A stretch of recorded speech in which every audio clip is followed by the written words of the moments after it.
And floodwaters pose more risks than just damage to property. They can infiltrate your ground well, leaving water contaminated and unsafe to drink. If you have a well system, local laboratories recommend getting it tested for coliform bacteria.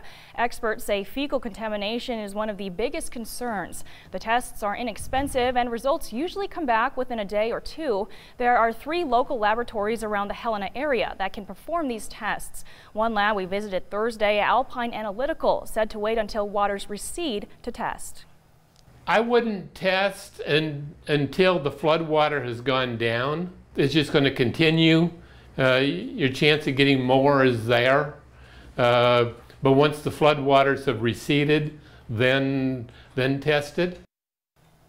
If you have questions about the safety of your well water, you can contact the Lewis and Clark County Water Quality Protection District.